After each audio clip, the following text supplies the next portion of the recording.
Je me tenais là, les mains tremblantes, fixant mon téléphone avec incrédulité alors que l'agent d'assurance prononçait les mots qui allaient tout changer. « Monsieur Laurent, ce n'était pas un accident. Les freins de votre voiture ont été délibérément sabotés. » Mon sang s'est glacé dans mes veines. 3 jours plus tôt, j'avais failli mourir sur cette route sinueuse, et maintenant, j'apprenais que quelqu'un avait intentionnellement mis ma vie en danger. Mais rien ne m'avait préparé à ce qui allait suivre. Debout dans mon salon, j'ai regardé par la fenêtre et j'ai aperçu mon gendre, Bertrand, qui discutait avec ma fille Léonie dans le jardin. C'est alors que l'inspecteur de police a posé sa main sur mon épaule et m'a montré la preuve vidéo sur sa tablette. Les images de surveillance montraient clairement Bertrand se glissant dans mon garage à 3 heures du matin, s'allongeant sous ma voiture avec des outils. « Nous avons un mandat d'arrêt, monsieur Laurent », a déclaré l'inspecteur d'une voix grave. J'ai regardé par la fenêtre à nouveau, juste à temps pour voir 2 officiers de police s'approcher de Bertrand. Le visage de mon gendre s'est décomposé quand ils lui ont passé les menottes devant ma fille effondrée. Quand l'inspecteur lui a montré les preuves irréfutables, Bertrand a finalement avoué. Il avait saboté ma voiture pour m'empêcher de prendre l'avion pour Marseille, où j'allais rencontrer le notaire concernant l'héritage de mon frère décédé. Un héritage qu'il espérait voir aller directement à ma fille et par extension à lui-même. Mais avant que je vous raconte comment toute cette histoire a commencé, n'oubliez pas de vous abonner à la chaîne et dites-moi dans les commentaires, que feriez-vous si un membre de votre famille vous trahissait de cette façon? Chapitre 1, 3. C'était un mardi matin comme les autres à Lyon. Du moins, c'est ce que je croyais. À 73 ans, j'avais appris à apprécier la routine. Un café noir, un croissant frais de la boulangerie du coin et le journal local étalé sur ma petite table de cuisine. La lumière matinale filtrait à travers les rideaux en dentelle que ma défunte femme Eliane avait cousus il y a tant d'années.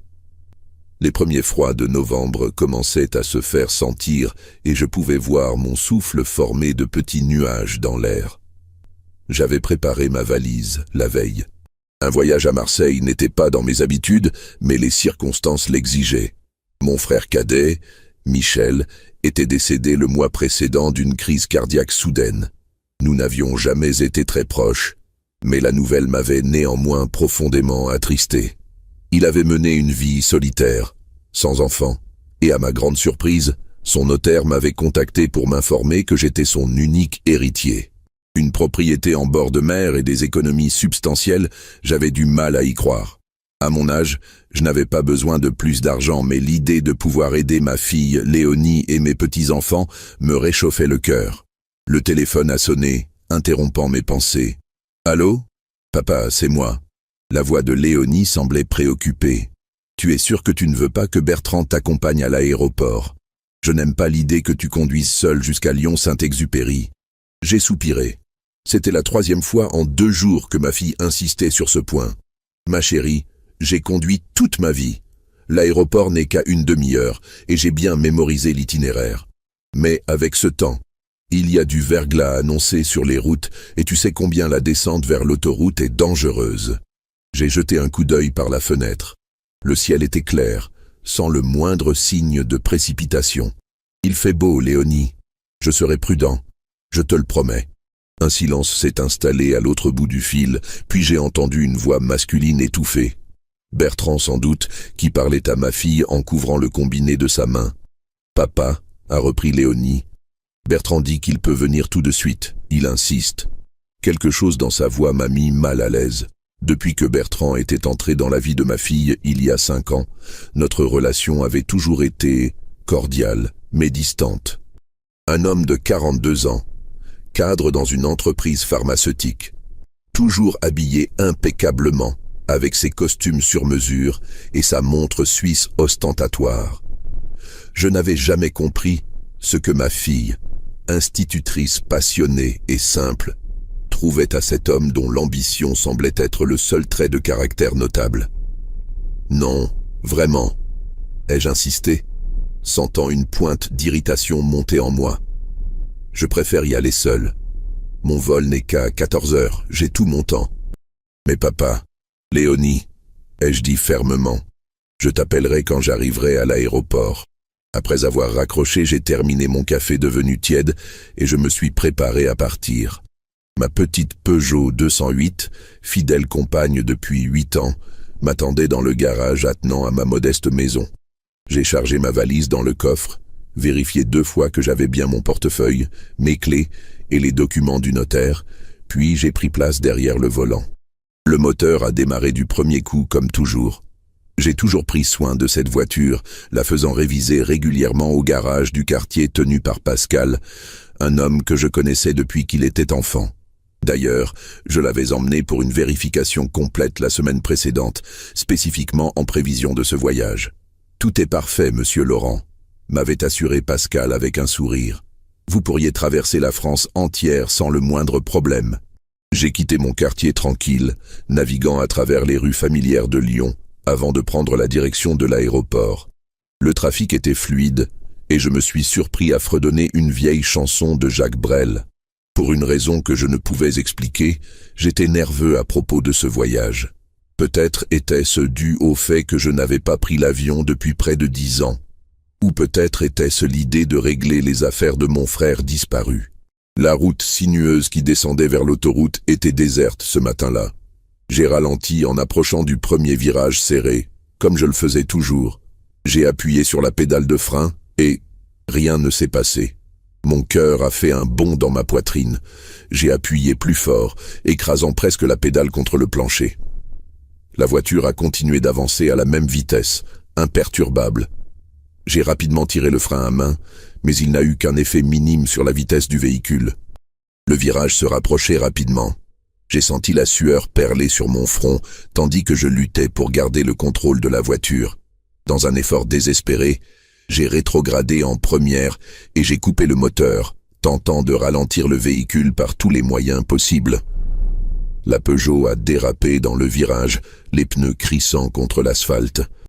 Par miracle, j'ai réussi à maintenir la voiture sur la route, mais je savais que le prochain virage, plus serré encore, serait impossible à négocier dans ces conditions. Avec un sang-froid que je ne me connaissais pas, j'ai cherché désespérément une échappatoire. Sur ma droite, une petite route de terre menait à ce qui semblait être un champ. C'était ma seule chance. J'ai tourné le volant brutalement et la voiture a quitté l'asphalte pour s'engager sur le chemin caouteux. Le véhicule a finalement ralenti, s'enlisant dans la terre meuble, avant de s'arrêter complètement contre une petite butte. Le silence qui a suivi contrastait violemment avec le chaos des secondes précédentes. Seul le tic-tac du moteur refroidissant brisait le calme. Les mains tremblantes, j'ai pris mon téléphone et j'ai appelé les secours. Puis j'ai appelé Léonie. « Papa ?» Sa voix était paniquée. « Qu'est-ce qui s'est passé? Tu vas bien ?»« J'ai eu un accident. » ai-je répondu, la voix rauque. « Les freins, ils n'ont pas fonctionné. »« Oh mon Dieu, tu n'es pas blessé ?»« Non, je vais bien. J'ai réussi à arrêter la voiture dans un champ. J'ai appelé une dépanneuse. »« Ne bouge pas, on arrive tout de suite », a-t-elle dit précipitamment avant de raccrocher. Assis sur un rocher au bord du champ, j'attendais, encore secoué par ce qui venait de se passer. Si j'avais été sur l'autoroute, si je n'avais pas réagi assez vite, je préférais ne pas y penser. 30 minutes plus tard, une voiture familière s'est garée sur le bord de la route. Léonie en est sortie en courant, suivie par Bertrand qui avançait d'un pas plus mesuré. Ma fille m'a serré dans ses bras avec force. « Papa, j'ai eu tellement peur. » Des larmes coulaient sur ses joues. J'ai regardé par-dessus son épaule et j'ai croisé le regard de Bertrand. Était-ce de l'inquiétude que je voyais dans ses yeux, ou autre chose? Il m'a semblé apercevoir une expression fugace de contrariété, mais elle a disparu si vite que j'ai pensé l'avoir imaginée. « Je t'avais dit de ne pas prendre la voiture », a murmuré ma fille. Bertrand s'est approché, inspectant la voiture enlisée dans le champ. « Qu'est-ce qui s'est passé exactement ?»« Les freins n'ont pas répondu, » ai-je expliqué.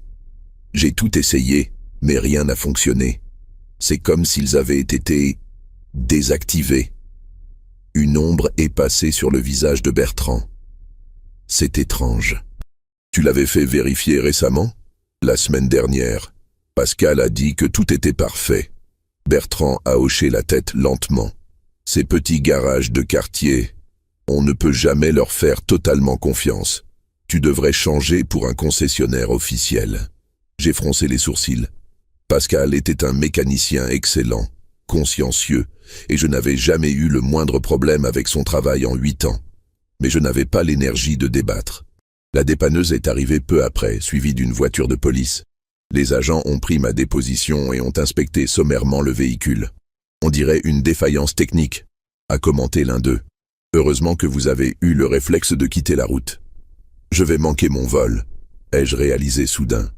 Ne t'inquiète pas pour ça, a dit Léonie. Ta santé est plus importante.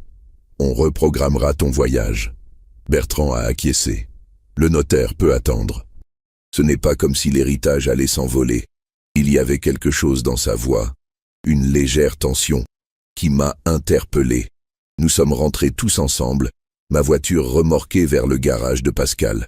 J'étais épuisé, encore sous le choc, et j'ai sommeillé sur le trajet du retour. Mais à mon réveil, une pensée troublante s'était formée dans mon esprit. Et si ce n'était pas un accident? Le lendemain, j'ai appelé Pascal pour lui demander des nouvelles de ma voiture.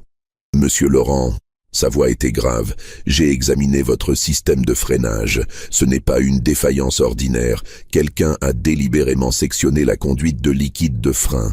C'était presque indétectable, une petite entaille qui a provoqué une fuite lente. Quand vous avez pris la route, le liquide s'est progressivement échappé jusqu'à ce que les freins ne répondent plus. Un frisson m'a parcouru l'échine. Vous êtes sûr? Absolument certain. J'ai fait des photos. Je pense que vous devriez contacter la police et votre assurance. J'ai raccroché, l'esprit en ébullition. Qui aurait pu faire une chose pareille? Et pourquoi? Je n'avais pas d'ennemis, pas de querelles en cours. Je menais une vie tranquille, presque invisible. Sauf l'héritage. Cette pensée s'est imposée à moi comme une évidence. L'héritage inattendu de mon frère, qui devait me revenir et qui, à terme, irait probablement à Léonie. Mais pourquoi quelqu'un voudrait-il m'empêcher de le recevoir? J'ai appelé mon assurance et expliqué la situation. Ils m'ont demandé de faire une déclaration formelle de sabotage et m'ont conseillé de porter plainte immédiatement. Le commissariat était calme ce matin-là. J'ai été reçu par l'inspecteur Duval, un homme d'une 50aine d'années au regard perçant. « Monsieur Laurent », a-t-il dit après avoir écouté mon récit, « c'est une accusation très sérieuse. Avez-vous des preuves concrètes de ce sabotage ?» J'ai sorti mon téléphone et lui ai montré les photos que Pascal m'avait envoyées. L'inspecteur les a examinées attentivement, puis a hoché la tête. En effet, cela semble intentionnel. Avez-vous une idée de qui aurait pu faire ça? J'ai hésité. Accuser quelqu'un de tentative de meurtre, car c'est ce que c'était en réalité, n'était pas une chose à prendre à la légère. Surtout quand il s'agissait du mari de ma fille. J'ai des soupçons, ai-je finalement admis. Mais je préférerais avoir plus d'éléments avant de pointer du doigt. L'inspecteur m'a regardé longuement. Est-ce en rapport avec l'héritage que vous deviez aller récupérer? J'ai été surpris par sa perspicacité. Comment savez-vous cela? C'est souvent le cas dans ce genre d'affaires, monsieur Laurent. L'argent est un mobile puissant. Il a pris quelques notes, puis m'a demandé « Votre voiture, où était-elle garée avant l'incident ?»« Dans mon garage, comme toujours. »« Ce garage est-il fermé à clé ?» J'ai réfléchi. « Non, pas habituellement. Ma maison est dans un quartier tranquille. Y a-t-il des caméras de surveillance dans votre rue ?» J'allais répondre négativement quand je me suis souvenu. Mon voisin d'en face, monsieur Moreau, a installé une caméra qui pointe sur la rue après un cambriolage l'année dernière. Elle pourrait peut-être avoir enregistré quelque chose. L'inspecteur a noté l'information. Nous allons vérifier cela. En attendant, je vais envoyer une équipe technique examiner votre voiture. Ne discutez de vos soupçons avec personne pour l'instant, d'accord? J'ai acquiescé, la gorge nouée. Sur le chemin du retour, j'ai été assailli par les doutes. Étais-je en train de devenir paranoïaque? Bertrand était-il réellement capable d'un acte aussi odieux? Après tout, il était le mari de ma fille, le père de mes petits-enfants. Mais une partie de moi ne pouvait ignorer les signes. Son insistance à vouloir me conduire à l'aéroport, sa réaction à l'accident, ses commentaires sur l'héritage. Et puis, il y avait cette tension sous-jacente qui avait toujours existé entre nous. Cette façon qu'il avait de me regarder comme si j'étais un obstacle sur son chemin. Le soir même, Léonie m'a appelé pour prendre de mes nouvelles. « Papa, comment te sens-tu? Tu te remets du choc? » « Ça va, ma chérie. Ne t'inquiète pas pour moi. Bertrand et moi, on a discuté. On pense que ce serait mieux si tu venais habiter avec nous pendant quelque temps. Au moins, jusqu'à ce que ta voiture soit réparée. » L'offre semblait généreuse, mais quelque chose dans sa formulation m'a mis en alerte. « C'est gentil, mais je préfère rester chez moi. Je me débrouillerai avec les transports en commun. » « Mais papa, après ce qui s'est passé... » « Léonie, ai-je coupé doucement. J'ai besoin d'espace pour réfléchir. Je te rappellerai demain, d'accord ? Après avoir raccroché, j'ai regardé par la fenêtre. La nuit était tombée et les lampadaires projetaient une lueur orangée sur la rue déserte. J'ai pensé à la caméra de Monsieur Moreau. Avait-elle capté quelque chose? Quelqu'un s'approchant de mon garage en pleine nuit? Le téléphone a sonné à nouveau, me faisant sursauter. C'était l'inspecteur Duval. « Monsieur Laurent, nous avons récupéré les images de surveillance de votre voisin. Je pense que vous devriez venir les voir. » Mon cœur s'est accéléré. « Vous avez trouvé quelque chose? » « Oui, et je crois que vous aviez raison d'être méfiant. » 1 heure plus tard, j'étais assis dans le bureau de l'inspecteur Duval, fixant l'écran d'ordinateur devant moi. Les images étaient granuleuses mais suffisamment claires. À 3h17 du matin, 2 jours avant mon accident, une silhouette s'était faufilée jusqu'à mon garage. La personne avait vérifié que la voie était libre, puis s'était glissée à l'intérieur. « Pouvez-vous zoomer ?» ai-je demandé, la gorge sèche. L'inspecteur a manipulé la souris et l'image s'est agrandie. Malgré la faible résolution, le visage était reconnaissable. « Bertrand, est-ce que vous le reconnaissez ?»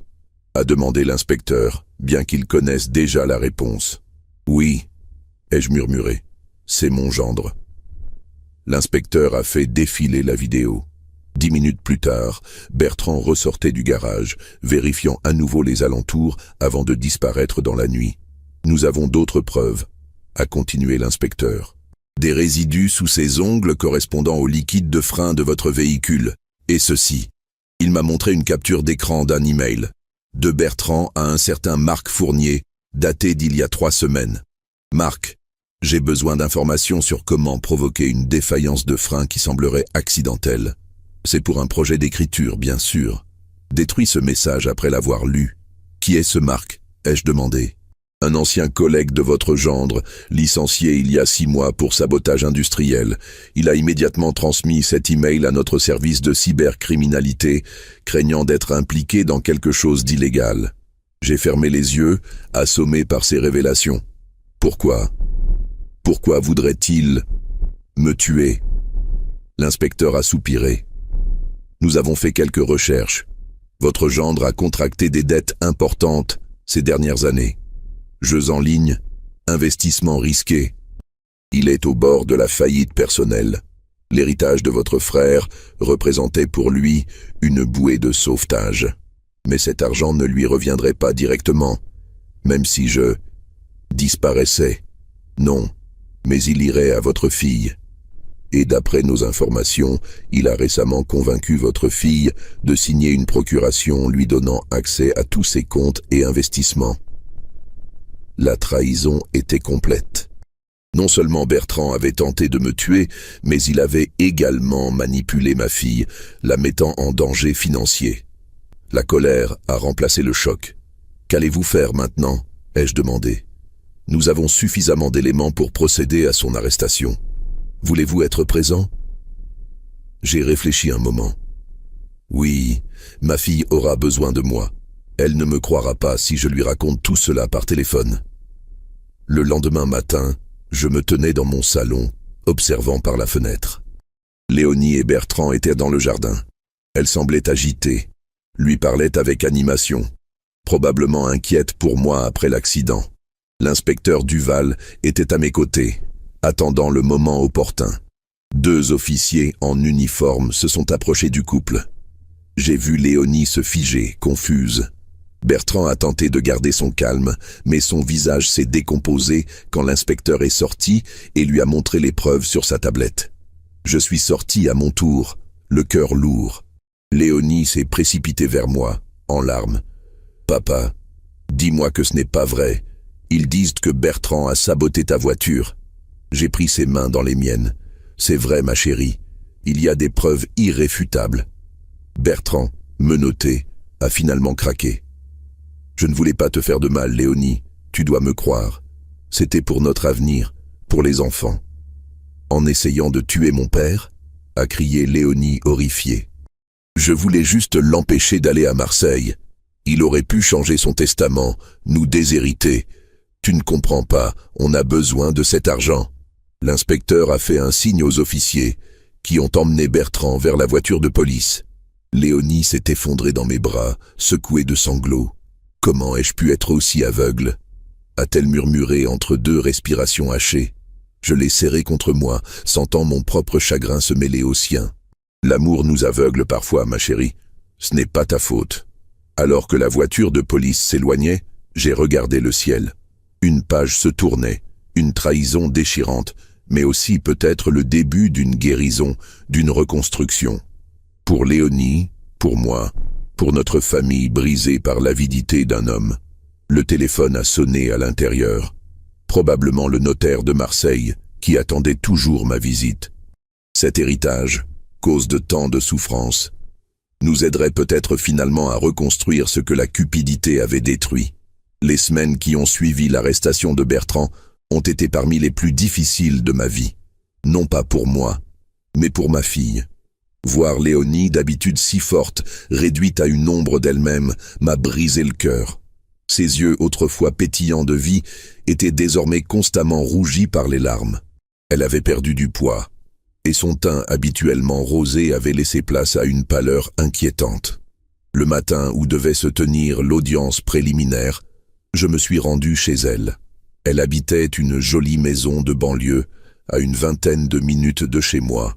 Une maison que Bertrand avait insisté pour acheter, bien au-dessus de leurs moyens, comme nous le savions maintenant.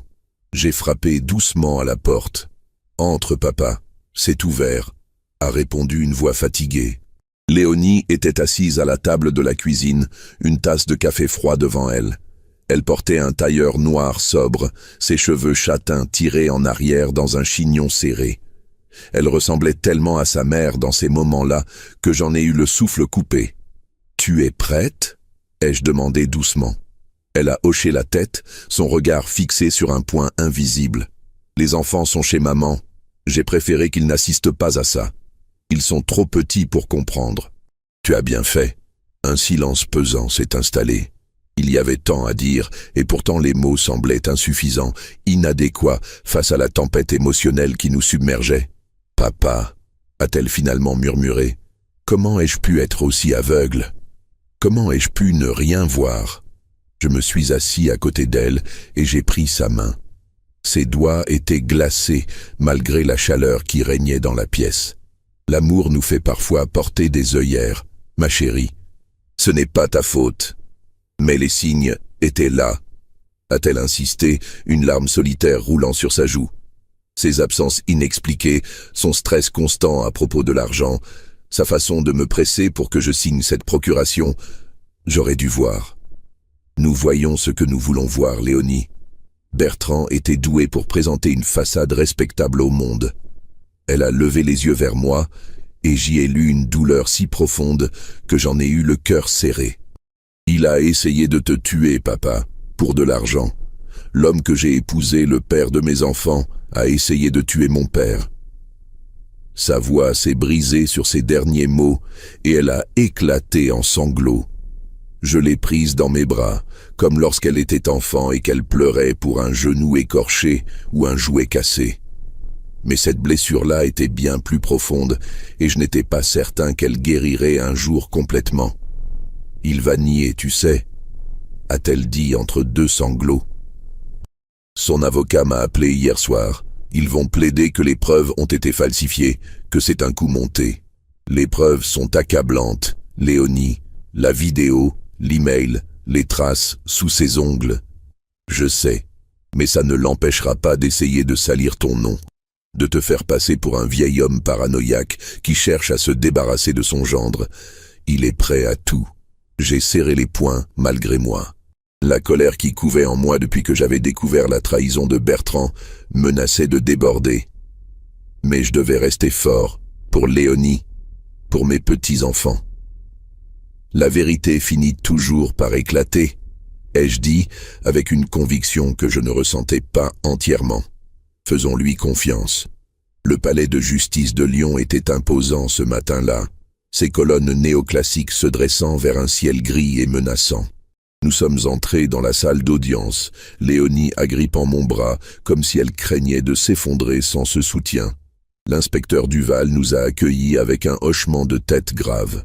À ses côtés se tenait une femme élégante d'une quarantaine d'années, au regard vif et déterminé. « Monsieur Laurent, Madame Rivière », a-t-il dit en s'adressant à moi, puis à Léonie, qui avait gardé son nom de jeune fille professionnellement.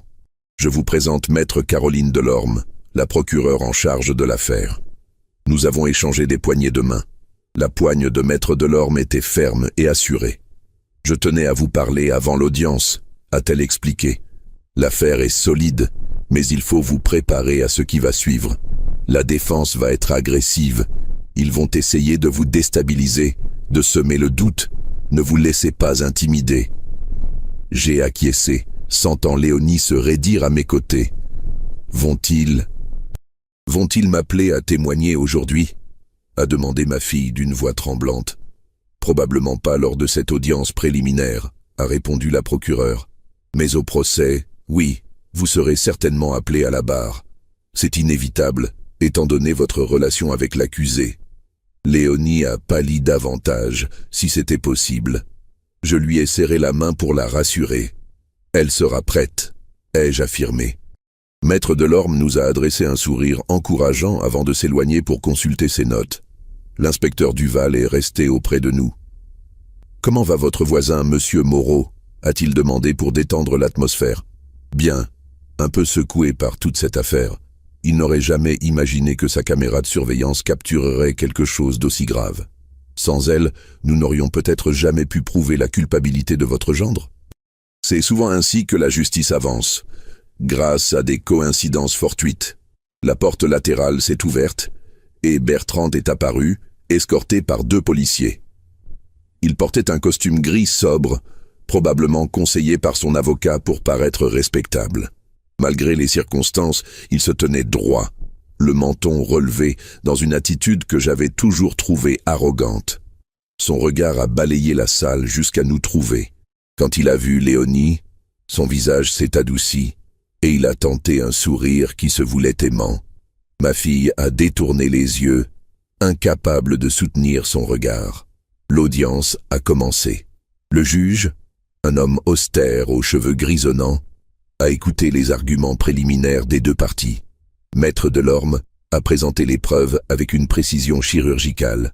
La vidéo de surveillance, les analyses du liquide de frein, l'email compromettant, les rapports d'experts attestant du sabotage délibéré. L'avocat de Bertrand, un homme élancé au sourire facile nommé Maître Leroy, a ensuite pris la parole. Comme Léonie l'avait prédit, sa stratégie était claire. Semer le doute sur ma santé mentale et mes motivations. « Votre honneur », a-t-il déclaré d'une voix onctueuse. « Mon client est victime d'une terrible machination orchestrée par son beau-père qui n'a jamais accepté son mariage avec sa fille. Monsieur Laurent, un homme de 73 ans, a récemment appris qu'il allait hériter d'une fortune substantielle. Craignant que mon client ne l'influence pour partager cet héritage avec sa propre fille et ses petits-enfants, il a mis en scène ce prétendu sabotage. Des murmures indignés ont parcouru l'assistance. J'ai serré les dents, résistant à l'envie de me lever pour protester. Léonie, à mes côtés, tremblait de rage contenue. « Ces accusations sont absurdes et sans fondement », a répliqué Maître Delorme. « Les preuves techniques sont irréfutables. L'accusé a été filmé par une caméra de surveillance indépendante dont les images n'ont subi aucune altération, comme l'atteste notre rapport d'expertise. De plus, l'email envoyé par M. Rivière à son ancien collègue démontre la préméditation. Le juge a écouté les deux parties avec une expression impassible, puis a consulté ses notes. La Cour considère que les preuves présentées par le parquet sont suffisamment sérieuses pour justifier la mise en examen de l'accusé. Monsieur Bertrand Rivière est inculpé de tentative d'homicide avec préméditation. Étant donné la gravité des faits et le risque de fuite, la détention provisoire est maintenue jusqu'au procès. Bertrand a pâli visiblement. Son avocat s'est penché vers lui, murmurant quelque chose à son oreille. Puis, dans un geste qui m'a glacé le sang, Bertrand s'est tourné vers nous et a articulé silencieusement en direction de Léonie « Je t'aime. Aide-moi. » Ma fille a détourné le regard, les larmes aux yeux. Les policiers ont emmené Bertrand et l'audience s'est terminée. Dans le couloir, l'inspecteur Duval est venu nous trouver. « Monsieur Laurent, j'ai une information qui pourrait vous intéresser. Nous avons continué nos investigations sur les finances de votre gendre et nous avons découvert qu'il avait contracté un prêt important auprès d'individus peu recommandables. Des usuriers ? Ai-je demandé choqué. C'est plus que ça. Il semblerait qu'il ait des liens avec un réseau de jeux clandestins. Ses dettes s'élèvent à plusieurs centaines de milliers d'euros. Léonie a porté une main à sa bouche. Mon Dieu, les enfants et moi, nous sommes en danger ? L'inspecteur a hésité, ce qui était une réponse en soi. Par mesure de précaution, nous allons renforcer la surveillance autour de vos domiciles. Ces gens-là peuvent être insistants quand il s'agit de récupérer leur argent. Un nouveau poids s'est abattu sur nos épaules. Non seulement Bertrand avait tenté de me tuer, mais il avait également exposé sa propre famille à des dangers que nous commencions à peine à mesurer. Sur le chemin du retour, Léonie est restée silencieuse, le regard perdu sur la route défilant devant nous. Ce n'est qu'en arrivant chez elle qu'elle a finalement parlé. « Je vais vendre la maison », a-t-elle annoncé d'une voix qui ne souffrait aucune contradiction. « Je ne peux plus vivre ici, pas avec tous ces souvenirs, pas avec ces dettes qui pèsent sur nous. Tu peux venir t'installer chez moi avec les enfants, ai-je proposé. Ma maison est assez grande et ça me ferait plaisir de vous avoir près de moi. » Elle m'a regardé, un faible sourire éclairant son visage pour la première fois depuis des jours. « Merci, papa. Je vais y réfléchir. » Ce soir-là, après avoir bordé mes petits-enfants qui s'étaient finalement endormis après des heures de questions auxquelles nous n'avions pas de réponse satisfaisante, Léonie et moi, nous sommes assis sur la terrasse. La nuit était claire, les étoiles particulièrement brillantes dans le ciel lyonnais. « Je ne sais pas comment je vais leur expliquer », a-t-elle murmuré. « Comment dire à deux enfants de 7 et 5 ans que leur père a essayé de tuer leur grand-père, qu'il ne reviendra peut-être jamais à la maison. Tu trouveras les mots, ma chérie. Pas aujourd'hui, peut-être pas demain, mais quand le moment sera venu. J'ai tellement honte, papa. Honte de ne pas avoir vu qui il était vraiment. Honte d'avoir mis mes enfants dans cette situation. La honte n'est pas à toi de la porter, Léonie. Elle est entièrement sienne. » Nous sommes restés là, contemplant les étoiles en silence, chacun perdu dans ses pensées. La vie telle que nous la connaissions s'était effondrée, et nous nous retrouvions à en ramasser les morceaux, incertains de la façon dont nous allions les rassembler. Le lendemain matin, alors que je préparais le petit déjeuner pour mes petits-enfants, le téléphone a sonné. C'était le notaire de Marseille. « Monsieur Laurent, Maître Fournier à l'appareil. Je me permets de vous contacter car je n'ai pas eu de vos nouvelles depuis notre dernière conversation. Y a-t-il eu un empêchement concernant votre venue à Marseille ?» J'ai réprimé un rire amer. Un empêchement ? On pouvait dire ça, en effet. Oui, maître. J'ai eu un contretemps imprévu. Un problème familial grave qui m'a empêché de venir. Je comprends. Cependant, il devient urgent que nous finalisions le transfert de l'héritage de votre frère. Les délais légaux courent, et certaines démarches ne peuvent pas attendre indéfiniment. J'ai réfléchi rapidement. L'idée de quitter Lyon maintenant, alors que Léonie et les enfants avaient tant besoin de moi, me semblait impossible. Et pourtant, cet héritage, qui avait indirectement déclenché toute cette tragédie, pourrait nous aider à reconstruire nos vies. Serait-il possible que vous veniez à Lyon, maître ? Je vous rembourserai les frais de déplacement, bien entendu. » Il y a eu un silence à l'autre bout de la ligne, puis, c'est inhabituel, mais compte tenu des circonstances. Quand seriez-vous disponible? Dès que possible. Demain, si cela vous convient. Demain, c'est très rapide. Mais je peux réorganiser mon emploi du temps. Disons demain après-midi, 15 heures. Parfait. Je vous enverrai mon adresse par email. Après avoir raccroché, j'ai rejoint Léonie dans le jardin, où elle surveillait les enfants qui jouaient. Son visage portait encore les traces de la nuit agitée qu'elle avait passée, mais il y avait une détermination nouvelle dans son regard. Le notaire vient demain, ai-je annoncé, pour finaliser le transfert de l'héritage de Michel. Elle a hoché la tête distraitement, puis m'a regardé avec une intensité soudaine. Tu sais, c'est ironique, Bertrand a fait tout ça pour mettre la main sur cet argent, et maintenant, il va nous aider à reconstruire ce qu'il a détruit. Ai-je complété? Oui, la maison de Michel à Marseille. Les enfants et moi, nous pourrions y emménager. Un nouveau départ, loin de Lyon et de tous ses souvenirs.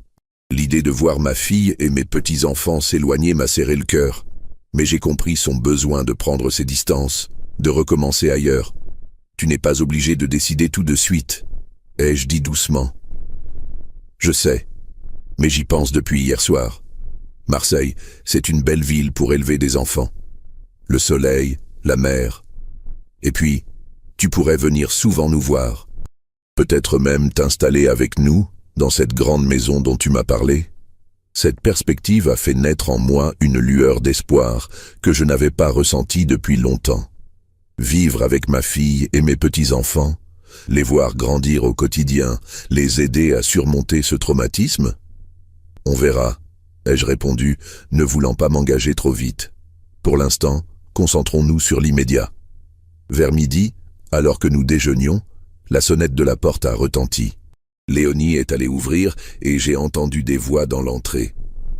Elle est revenue au bout de quelques minutes, l'air troublé, tenant une grande enveloppe marron.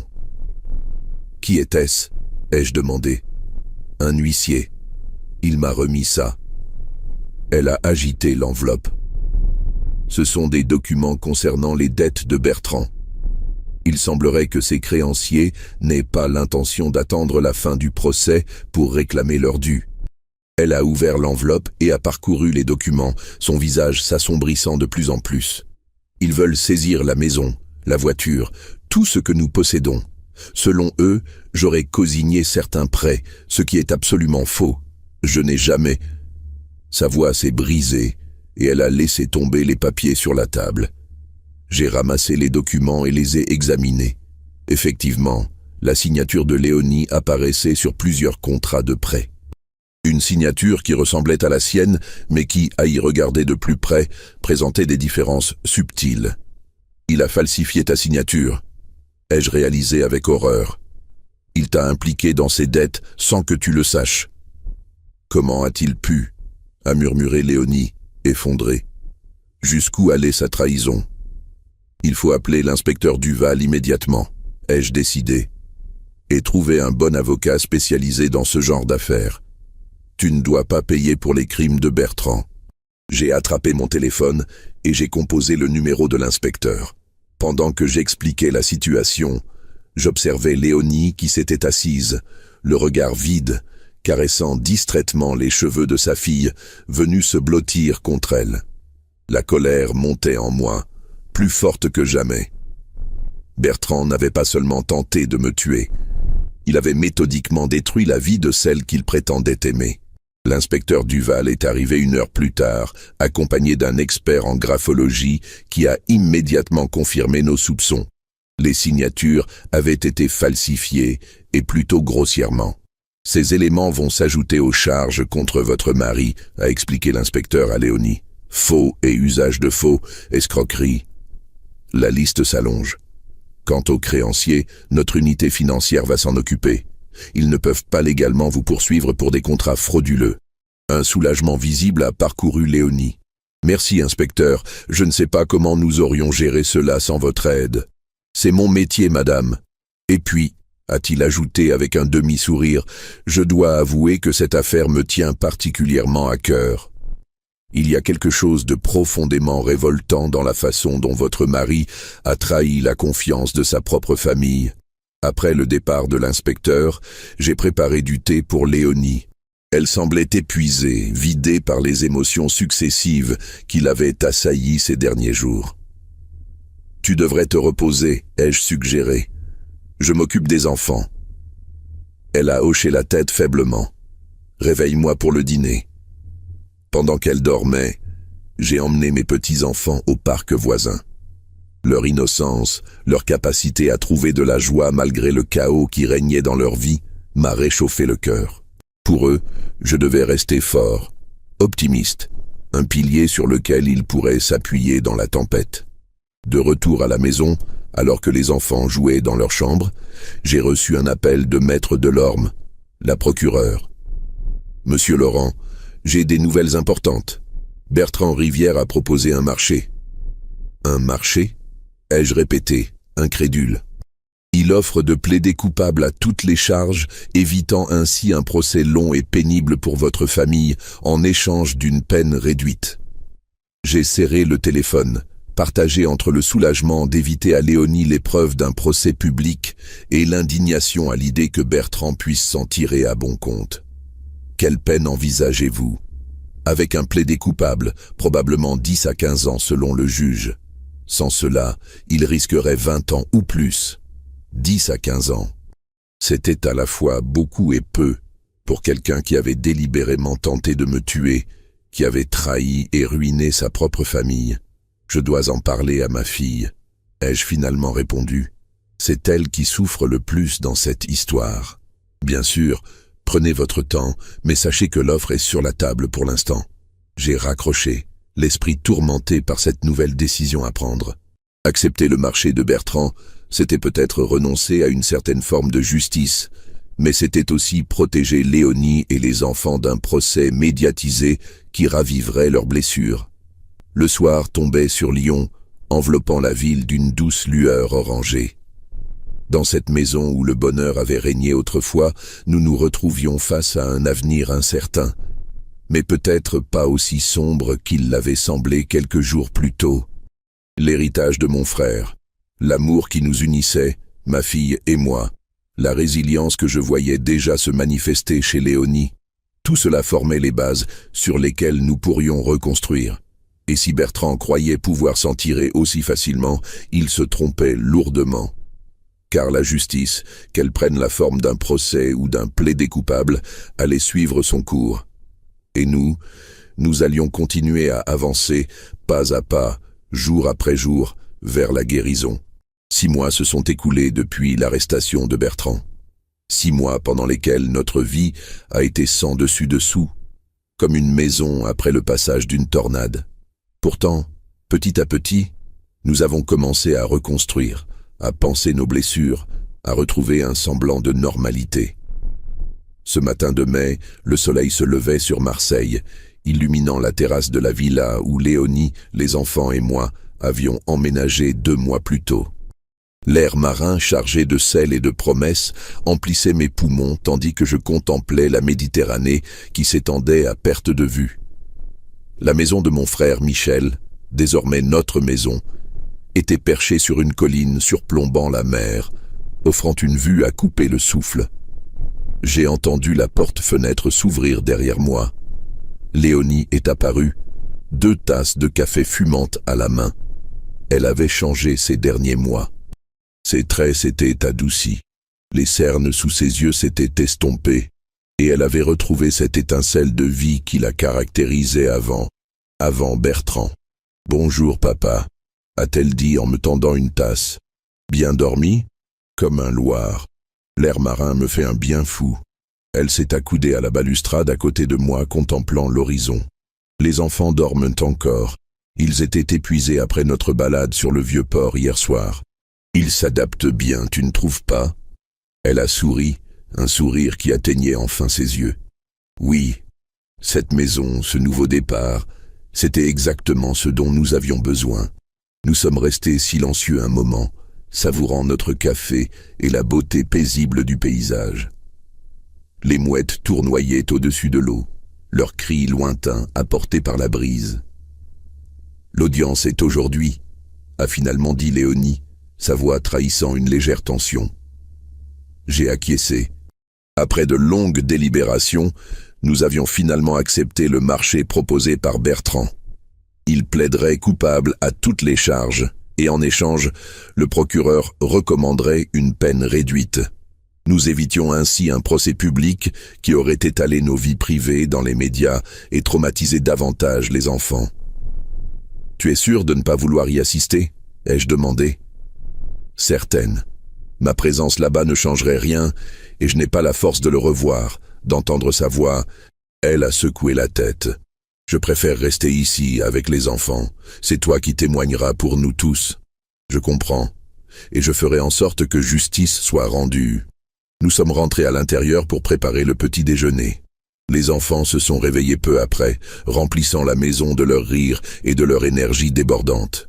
Clara, 7 ans, avait les yeux de sa mère et cette même détermination tranquille. Thomas, 5 ans, était plus réservé, plus sensible aussi. Il ressemblait davantage à son père physiquement, ce qui avait été difficile à gérer pour Léonie au début. Mais les enfants n'étaient pas responsables des crimes de leur père, et nous faisions tout notre possible pour qu'ils ne portent pas ce fardeau. « Papy, tu pars aujourd'hui ?» a demandé Thomas en grimpant sur mes genoux. « Juste pour la journée, mon grand. Je serai de retour demain. »« Tu vas voir papa ?» Ses yeux s'étaient agrandis, pleins d'espoir et d'appréhension mêlée. Léonie et moi avons échangé un regard. Nous avions expliqué aux enfants, en des termes adaptés à leur âge, que leur père avait fait quelque chose de mal et qu'il devait rester loin de nous pendant longtemps. Nous n'étions pas entrés dans les détails, bien sûr, mais nous avions été honnêtes sur le fait qu'il ne reviendrait pas vivre avec nous. « Non, mon cœur, » ai-je répondu doucement. « Je vais voir un juge qui va décider pendant combien de temps ton papa doit rester là où il est. »« Est-ce qu'on pourra lui parler un jour ?» a demandé Clara, plus directe que son frère. Léonie s'est agenouillée à hauteur de sa fille. « Un jour, peut-être, quand vous serez plus grand, si c'est ce que vous voulez. » Cela semblait satisfaire Clara pour l'instant. Les enfants sont retournés à leur petit déjeuner, discutant avec animation de la sortie à la plage prévue pour l'après-midi. 3 heures plus tard, je me trouvais à l'aéroport de Marseille-Provence, attendant mon vol pour Lyon. J'avais laissé Léonie et les enfants dans notre nouvelle vie pour retourner brièvement dans l'ancienne, clore ce chapitre douloureux de notre histoire familiale.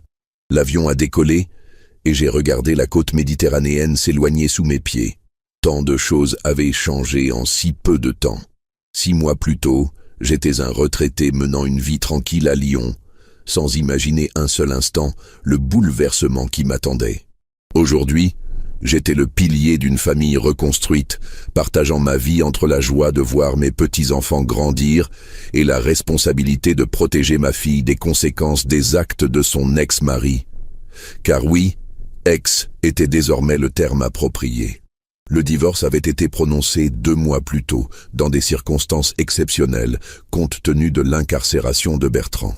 Léonie avait obtenu la garde exclusive des enfants, et tous les biens communs avaient été liquidés pour rembourser les dettes légitimes, celles que Bertrand n'avait pas contractées en falsifiant la signature de ma fille.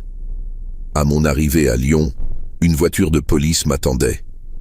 L'inspecteur Duval avait insisté pour m'escorter personnellement au tribunal. « Monsieur Laurent » m'a-t-il accueilli avec une poignée de main ferme. « Comment allez-vous? Comment va votre famille? »« Nous allons mieux, inspecteur. Marseille nous fait du bien. »« Ravi de l'entendre. Vous êtes prêt pour aujourd'hui? » Aussi prêt qu'on peut l'être. Le trajet jusqu'au palais de justice s'est déroulé en silence. Je regardais défiler les rues de Lyon, cette ville que j'avais tant aimée et qui était désormais associée à de si douloureux souvenirs. Avais-je pris la bonne décision en suivant Léonie à Marseille? Sans doute. À mon âge, l'important n'était plus où je vivais, mais avec qui. Le tribunal était bondé ce jour-là. L'affaire avait attiré l'attention des médias locaux, malgré nos efforts pour rester discrets. Gendre saboteur, trahison familiale, l'héritage mortel. Les gros titres sensationnalistes s'étaient succédés dans la presse pendant des semaines. Maître Delorme, La procureure m'attendait dans une petite salle adjacente à la cour. Elle paraissait confiante, ses dossiers soigneusement organisés devant elle. « Monsieur Laurent, merci d'être venu. Je sais que ce n'est pas facile pour vous. C'est mon devoir. Pour ma fille, pour mes petits-enfants, et aussi pour moi-même. L'audience sera relativement courte, puisqu'il s'agit d'un plaidé coupable. Vous serez appelé à témoigner sur l'impact que les actions de Monsieur Rivière ont eu sur votre vie et celle de votre famille. Soyez sincère, mais gardez votre calme. Le juge appréciera votre dignité face à l'adversité. » J'ai hoché la tête, me préparant mentalement à revoir Bertrand pour la première fois depuis son arrestation. Comment réagirais-je en sa présence? La colère qui m'avait habité ces derniers mois s'était progressivement muée en une forme de pitié mêlée de mépris. Cet homme avait tout gâché, sa carrière, sa famille, sa liberté, pour de l'argent qu'il n'aurait jamais. L'audience a commencé à 14 heures précises. Le juge, une femme d'une 60aine d'années au regard pénétrant, a ouvert la séance. Bertrand est entré, escorté par 2 gardes. Il semblait amaigri, son visage autrefois arrogant, désormais marqué par l'anxiété. Il a brièvement balayé la salle du regard, probablement à la recherche de Léonie. Quand il m'a aperçu, ses épaules se sont affaissées, comme s'il réalisait que sa femme n'était pas venue. La procédure a été aussi efficace que l'avait prédit Maître Delorme. Bertrand a formellement plaidé coupable à toutes les charges. Tentative d'homicide avec préméditation, faux et usage de faux, escroquerie, abus de confiance. Son avocat a présenté quelques circonstances atténuantes. Son absence d'antécédents judiciaires, son repentir sincère, sa volonté de réparer le mal causé. Puis est venu mon tour de témoigner. Je me suis avancé à la barre, conscient du poids de chaque mot que j'allais prononcer. « Monsieur Laurent, » a commencé le juge, « pouvez-vous nous dire quel impact les actions de l'accusé ont eu sur vous et votre famille ?» J'ai pris une profonde inspiration et j'ai regardé droit devant moi, évitant délibérément le regard de Bertrand. « Votre honneur, il est difficile de mettre des mots sur la dévastation qu'a causée la trahison de mon gendre. Au-delà de la tentative d'atteinte à ma vie, qui en soi est déjà un acte odieux, c'est la destruction d'une famille entière dont il s'est rendu coupable. Ma fille, qui lui avait accordé sa confiance totale, se retrouve à devoir expliquer à ses enfants pourquoi leur père ne reviendra pas. Elle doit reconstruire sa vie à partir de zéro, hantée par la culpabilité de ne pas avoir vu les signes, par la honte d'avoir été associée à un tel homme. Ma voix est restée ferme, malgré l'émotion qui m'étreignait. Mes petits-enfants, si jeunes et si innocents, portent désormais le fardeau des actes de leur père. Ils grandissent avec cette ombre planant sur eux, cette blessure qui mettra des années à cicatriser, si tant est qu'elle cicatrise un jour complètement. J'ai marqué une pause, puis j'ai finalement regardé Bertrand. Il avait baissé les yeux, incapable de soutenir mon regard. « Quant à moi, votre honneur, j'ai failli perdre la vie ce jour-là sur cette route. Mais ce n'est pas ce qui me hante le plus. Ce qui me tourmente, c'est de savoir que l'homme qui a épousé ma fille, l'homme à qui j'avais confié son bonheur, était prêt à me tuer pour de l'argent. De l'argent qu'il aurait fini par recevoir de toute façon, puisque cet héritage était destiné à terme à ma fille et mes petits-enfants. » Le silence dans la salle était total. Même les journalistes avaient cessé de prendre des notes, suspendus à mes paroles. Nous avons dû quitter Lyon, la ville où j'ai vécu toute ma vie, pour échapper aux souvenirs et aux regards. Nous reconstruisons notre existence à Marseille, jour après jour, mais certaines blessures ne guériront jamais complètement. Ce que je demande aujourd'hui, ce n'est pas la vengeance, mais la justice. Une justice qui reconnaîtra la gravité des actes commis et qui protégera ma famille de cet homme pendant de nombreuses années. Le juge m'a remercié, et j'ai regagné ma place. Bertrand a été invité à s'exprimer s'il le souhaitait. Il s'est levé lentement, les épaules voûtées. Je voudrais présenter mes excuses, a-t-il commencé d'une voix faible, presque inaudible, à mon beau-père, à ma femme, à mes enfants. Ce que j'ai fait est impardonnable, je le sais. J'étais aveuglé par les dettes, par la peur de tout perdre.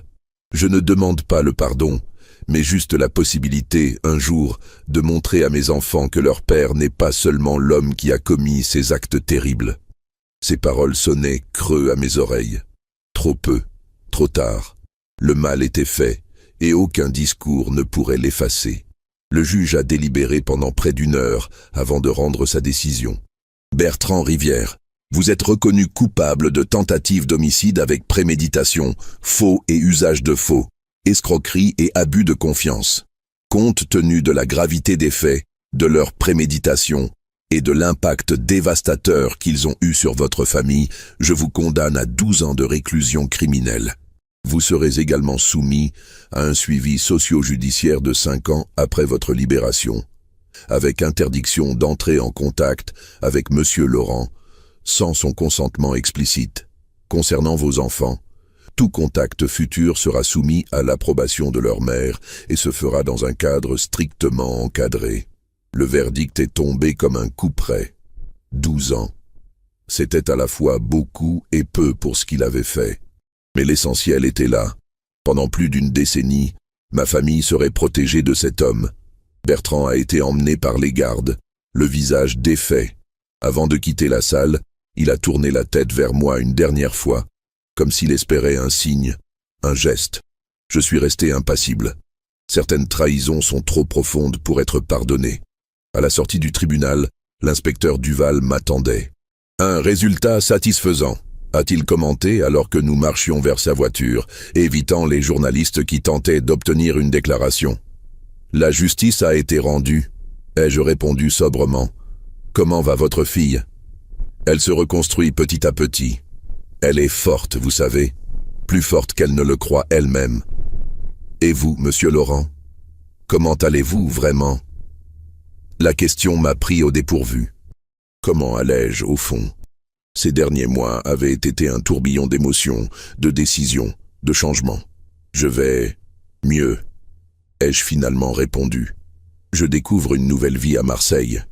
Être présent chaque jour pour ma fille et mes petits-enfants me donne un but, une raison de me lever le matin. L'inspecteur a souri. Vous êtes un homme remarquable, monsieur Laurent. Beaucoup se seraient effondrés face à une telle épreuve. J'ai eu mes moments de faiblesse, croyez-moi. Mais quand on a des personnes qui comptent sur vous, on trouve la force de continuer. Il m'a raccompagné à mon hôtel, où j'ai immédiatement appelé Léonie pour lui annoncer le verdict. Elle a accueilli la nouvelle avec un soulagement palpable. 12 ans, a-t-elle murmuré. Les enfants seront presque adultes quand il sortira.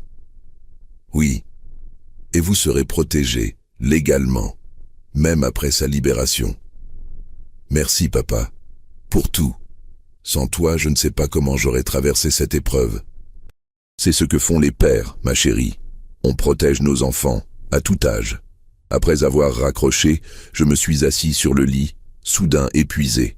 La tension accumulée depuis des mois semblait se dissiper d'un coup, me laissant vidé, mais étrangement en paix. Demain, je rentrerai à Marseille, vers cette nouvelle vie que nous construisions ensemble. Le vol du lendemain a été calme. En descendant de l'avion, j'ai aperçu Léonie et les enfants qui m'attendaient dans le hall de l'aéroport. Clara tenait une pancarte maladroitement décorée où était écrit « Bon retour papy » en lettres multicolores. Thomas s'est précipité vers moi dès qu'il m'a vu, se jetant dans mes bras avec l'abandon total dont seuls les enfants sont capables. « Tu m'as manqué, papy », s'est-il exclamé.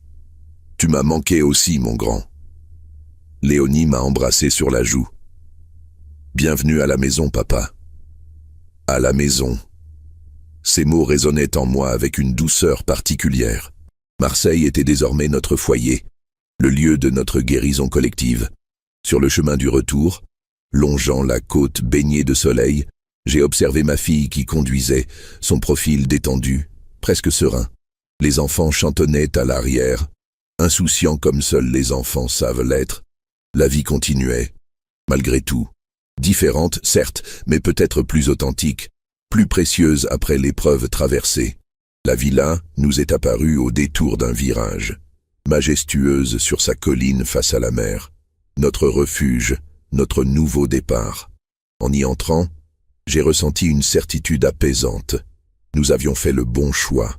Ce soir-là, après avoir couché les enfants, Léonie et moi nous sommes installés sur la terrasse, contemplant les étoiles qui se reflétaient dans la Méditerranée.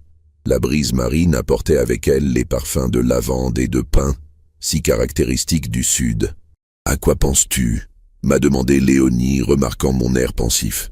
« À la vie, à ses surprises, bonnes et mauvaises, à la façon dont les chemins que nous empruntons nous mènent parfois là où nous n'aurions jamais imaginé aller. » Elle a hoché la tête, comprenant. Si on m'avait dit il y a 1 an que je serais divorcé, que mon ex-mari serait en prison pour avoir tenté de te tuer et que nous vivrions tous les 3 à Marseille. La vie nous réserve parfois d'étranges détours. Mais nous sommes ensemble, c'est l'essentiel, a-t-elle ajouté, serrant ma main dans la sienne. Et nous sommes plus forts qu'avant, je crois. Sans aucun doute. Nous sommes restés ainsi, dans un silence confortable, unis par les épreuves traversées et par l'amour qui avait survécu à la tempête. Demain serait un nouveau jour, avec ses défis et ses joies. Mais ce soir, sous le ciel étoilé de Marseille, nous étions en paix. La justice avait été rendue, et même si certaines cicatrices ne s'effaceraient jamais complètement, nous avions trouvé notre chemin vers la lumière, et c'est tout ce qui comptait. Chers amis, cette histoire nous rappelle que même dans les moments les plus sombres, quand la trahison vient de ceux en qui nous avions le plus confiance, il est possible de se reconstruire et de trouver un nouveau chemin vers le bonheur. Si cette histoire vous a touché, n'hésitez pas à vous abonner à la chaîne pour ne manquer aucun de nos récits de vie. Partagez également vos propres expériences dans les commentaires. Avez-vous déjà dû vous reconstruire après une trahison ? Comment avez-vous trouvé la force d'avancer ? Votre soutien me touche profondément, et c'est grâce à vous que je peux continuer à partager ces histoires qui, je l'espère, apportent un peu de réconfort à ceux qui traversent des épreuves similaires. À bientôt pour une nouvelle histoire de vie, et n'oubliez pas, après la tempête vient toujours le calme.